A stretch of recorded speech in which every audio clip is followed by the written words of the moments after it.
Hi, another day, another vlog. At super busy yung araw namin ngayon.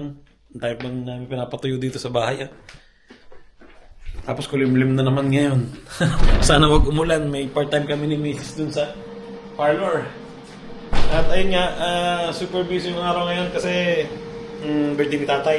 So, ready na naman yung niluto ko. Ayan niluto ko na yan kagabi. Ibis na ngayon, di ba? Iinit na lang. Pwede naman niya iinit yung embutido. At nagluluto na ako ng umagahan. Hot dogs. Para sa mga bata. Wala na kaming itlog. Naubusan ng itlog. Nalo ko kasi dito sa embutido. Yung panlagay sa gitna. Tapos yung pampalapot. Di ba? So, yun. Naubusan na. At ito na lang siguro yung umagahanin ko. Tingnan niyo yung banana dito. Kasi laki ng mukha ko. Kasi haba ng mukha ko yung banana. Ito na lang umagahanin ko. Total importante naman to, di ba? Importante to sa mga muscle. Banana. At ayun, umagahan muna ako. At good morning sa inyo. Good evening, good afternoon, good day. Kung nasa parte kayo ng mundo. At welcome sa Panibag Vlog. Let's go!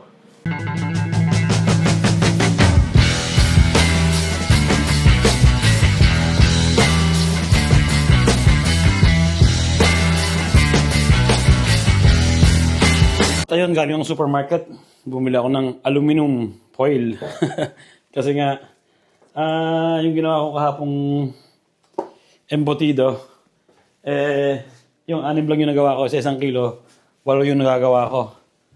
So, nagkulang ako ng aluminum. Kaya bumili ako ngayong umaga. Aluminum foil. So, yun, ready na. Pagpapatuloy ko na tong aking embutido. 2 na lang naman to. Bale, pang-stock naman to sa bahay. Dadalhin na lang namin yung 6 na ginawa ko kahapon. Yan, diba?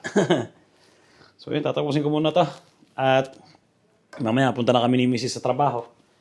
At wala nang time, di ba? So, habang mayroon pa, tapusin ko muna. At ayun, nalagyan ko na ng dairy cream. Para hindi dumikit. Tapos, hot dogs. Wala na akong pure foods na hot dogs Kaya ito na lang normal na hot dogs dito sa Italy. And siyempre ang itlog. Si Mrs. nandito na. Nilabas na yung aso namin. Ayan si Mrs.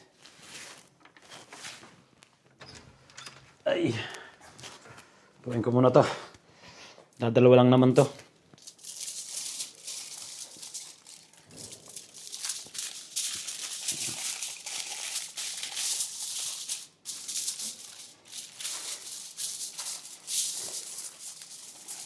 Hey!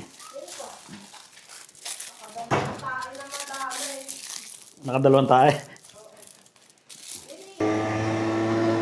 At papunta lang kami sa trabaho ni Mrs. Part-time namin. Pangit ng panahon, Uulan, pero ilang percent? 50? May posibilidad na mabasa kami pag uwi ng bahay. Pero maliligo naman okay lang. Maliligo ka pa rin? Siguro mga punta namin kina nanay sa birthday ni tatay, mga pa lang 4 o 5. Yan, para maaga, di ba? Makapag kwentuhan kasama yung mga kapatid ko, si nanay, mga bilas, mga pamangkin, apo, di ba? Hirap makaahon ng motor bigat ni Mrs. Namayat nga ako Ilang pinayat mo? Ilang kilo? Mga kalahating kilo. Kalahating kilo.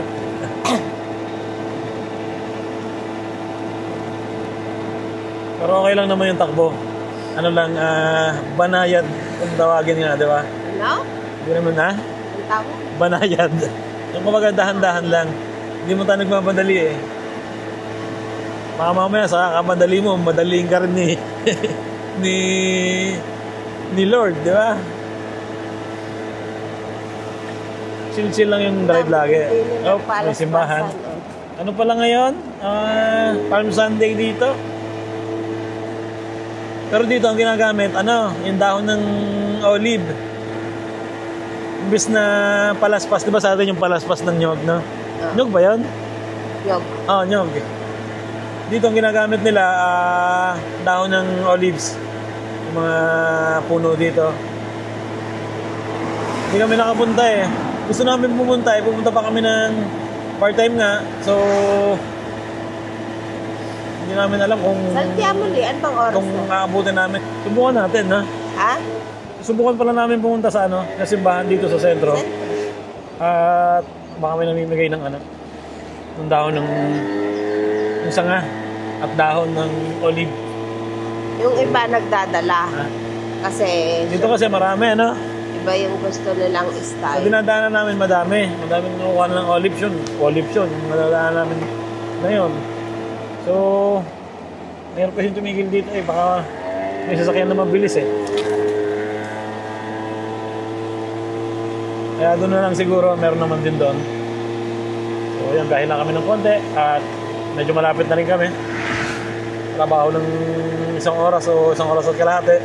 So balik sa bahay and punta na ka ni nanay, papahinga lang ng konti. Let's go. Sana may pwesto dito sa aming parking. Baka may ibon na naman ha? Kung lapit sa may sanga ng po. Baka matuhits tayo No, tumigil.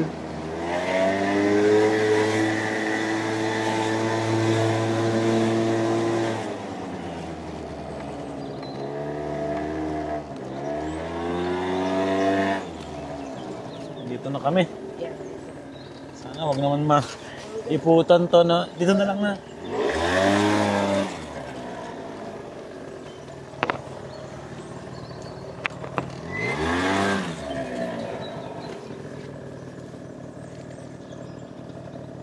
Mahirap pag may lumiko. Ha? Hindi. Lawak-lawak. Dito na kami. Trabaho muna. Dito na kami sa sentro. Ha? Oh, saan pupunta? Saan pupunta? Ito yung kumari namin, Hello. Hello! Daming tao ngayon dito. Ang ganda ng aso siya.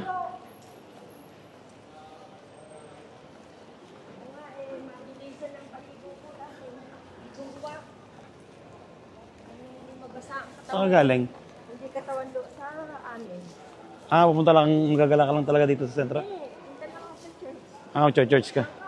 Gagala dito, sarado naman mga negosyo dito. At least parang hindi ka gagastos na. Wala kang maibibili. Oo nga, gagala ka nga lang, window shopping. Pag may nagbenta ng 5 euro, nabibili ako. Kasi wala Naku, wala yata. Subukan namin pumasok ng simbahan. Baka meron namimigay dito ng dahon. Kasi may mga nakakasalubong kami, may mga dahon na dala. Laki ng simbahan, Ito yung sikat ditong fountain. Daming turista ngayon. yung sanga talaga. Tapos ilalagay mo sa base, sa bahay. Lalagyan niya ng mga sabit na itlog. Dito, yun ang ng Pasko. Ayaw nga pala. Yung egg.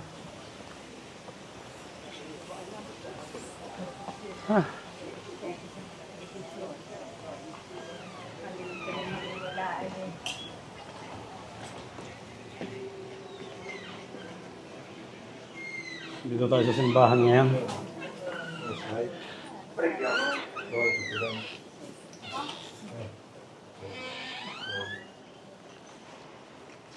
Dio Onnipotente ed Eterno, che hai dato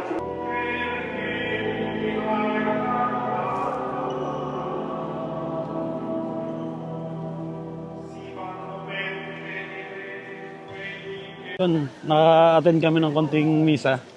Pero wala na kaming nakitang namimigay ng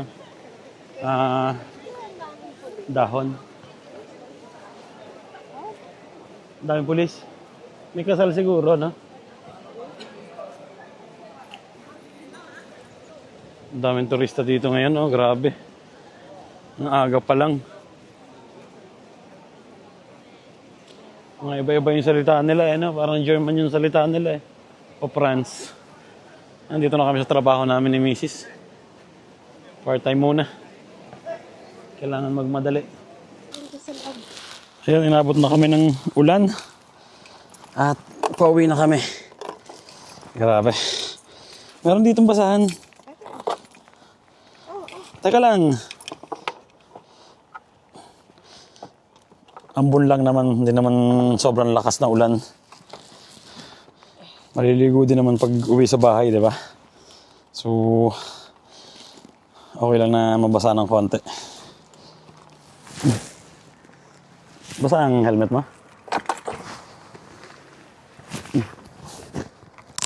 Init na na.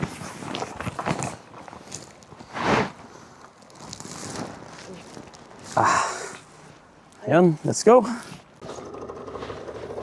Totoo nga palang uulan. 50%. 100% pala. Dahan-dahan lang tayo, di ba? Importante makarating. Kahit dahan-dahan. Uy, magagamit ko tong salamin ng aking helmet.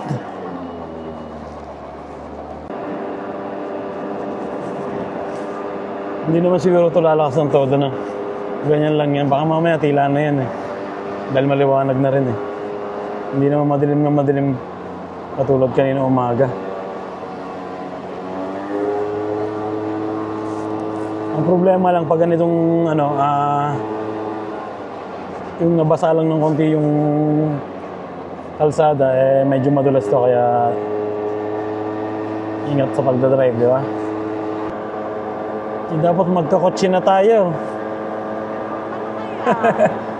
Bumagsak kasi ako isang beses eh. At mag-iipon lang ng konti tapos balik ulit ako sa pagdadrive sa school ng driving. Importante dito ang may kotse sa Italy. Dahil alam nyo naman ang season dito. Pag mainit, sobrang mainit. Pag malamig, sobrang malamig. Tapos yun nga, para makapunta sa malalayo. Buti na lang si Kuya, yung panganay namin, nagkaroon na ng kotse. Nagkaroon na ng license, di ba? At sa mga pupunta pala dito sa Italy, kung nasa Pilipinas pa lang kayo, ay kumuha na kayo ng license dyan. Malaking bagay dito, kahit hindi kayo marunong mag-drive, kahit hindi kayo marunong mag-motor, kumuha kayo ng lisensya. Pagdating dito, madali na. Kasi, mas mahirap kung mag-aaral kayo. Mag-struggle kayo dun sa mga salita. Doon ako nahirapan sa mga salita ng Italian. Yung Pilipino lang, saglit lang, di ba? Kaya marami ditong Pilipino na nahirapan pumasa sa exam. So, ayun, balik na nga ako sa school ng driving. Sayang kasi yung last na exam ko eh. Imbis na 3 lang ba yung dapat yung mali, no? 4 yung mali ko eh. Eh, magkano rin yung dito, yung enroll? Nasa, magkano? 700? 8? Nasa 800? Magkano yun? Nasa 50k yun o 55, di ba? Eh kung kukuha kayo sa Pilipinas, wala na kayong problema. Papatranslate nyo na lang sa Italian. Kaya yun ang kagandahan ng nasa Pilipinas pa lang kayo. Hindi man kayo marunong mag-drive, kumuha kayo ng lisensya. Kailangan dito yan. Buti na lang ako, merong kahit license ng motor dito eh. Itong ginagamit namin, scooter. At least may service kami kahit papano. Tapos yung trabaho ko naman dito eh, sobrang lapit lang din sa bahay. Ano lang siguro, 3 minutes lang. Kaya palagi lang ako naka-scooter. Yun lang. Lapit na kami sa bahay. At dulo naman ng tanghalian. Dito na kami sa garage.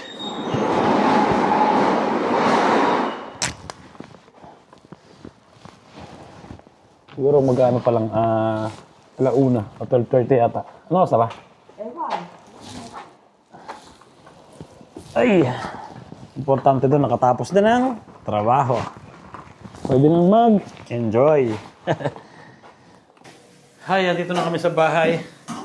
Luto na rin yung last na 2 embutido. Testing natin cheese, ha? Testing namin yung isa para hindi na kami magluluto ng pantanghalian. Total mainit pa naman. At pahabol na lang kami ng konting sardines! Di ba? Dahil masarap yung kakainin mamaya, sardines muna kami ni Mrs. Ito sa mga bata. Embutido. Ano na? Saktong alauna na. Oh. Sasain pa si Mrs. Siguro, May kanin pa. siguro pupunta kami doon kina nanay ko. Siguro mga ano yun, 5 o 4:30. Doon muna ako. Ang lasa? Sabi ni Mrs. matabang pa rin daw eh. Yan o, ito yung last na niluto ka. Wow. Matabang ng konti. Pwede na rin. Sayang, walang ano.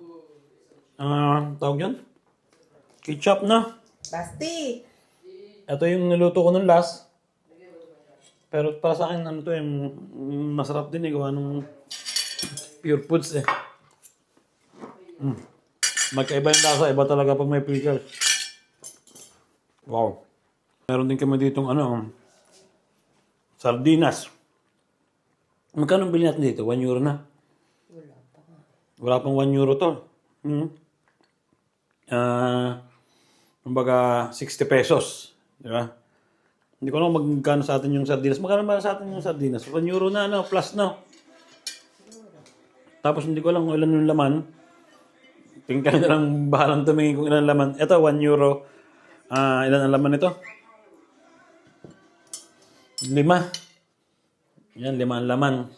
Parang sa atin, 3 lang yata o 4. So yun, kakain na kami. Thank you Lord. At pagkakain namin, pahinga naman. So, mamaya pa kami alis. Papunta dun sa birthday ni tatay. And let's go. Hi, ayun, bis na kami. Sasama din daw to. Sasama ka ba? Sabi niya kasi nag-iisa siya sa bahay eh. Sasama din daw siya eh.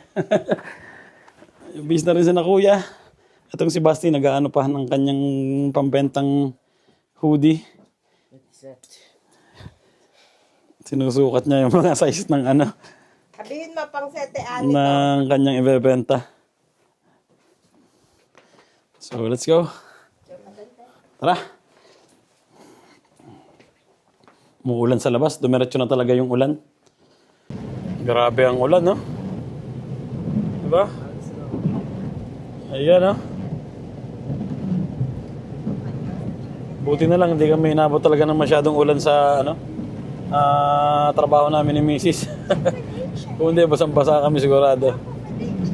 At naka-charge kami ng maganda-ganda. Nakatulog ako, si Mrs. Si Kuya nakatulog din. And si Basti hindi natutulog yan. Nagpe-PlayStation yan. Kasama rin namin si Posty, oh. Nakalawit pa yung dila mo, ha. At kita-kits tayo doon sa bahay ni nanay. Let's go. Dito na kami. Grabe ang ngayon, ulan. Kabaligtaran ng mga panahon ng mga nakarang araw. Buti na lang di umulan kahapon na naglaro ng basketball si Marcus, si Basti. Kasama rin namin si Posty, yun. Excited na.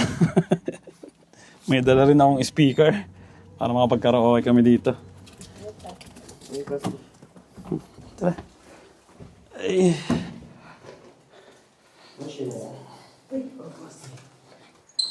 Ernesto. Ciao po, ciao Austin. Ciao, Austin.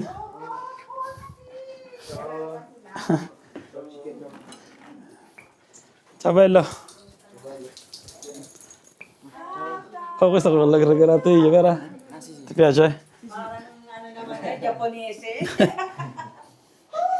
Dito si nanay. Ciao, nay. Parang Japonese. Japonese, Chinese.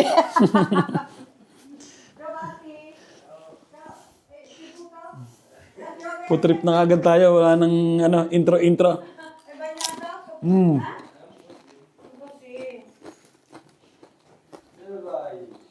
Ito si tatay ko.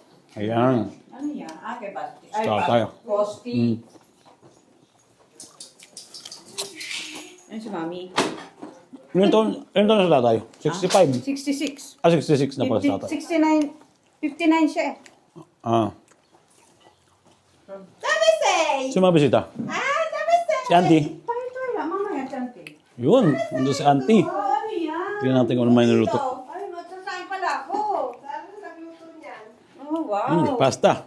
Pasta talia-tele. Si Joey nagluto rin ng kaldereta. Di magsasayang ako. Okay. No? Ah.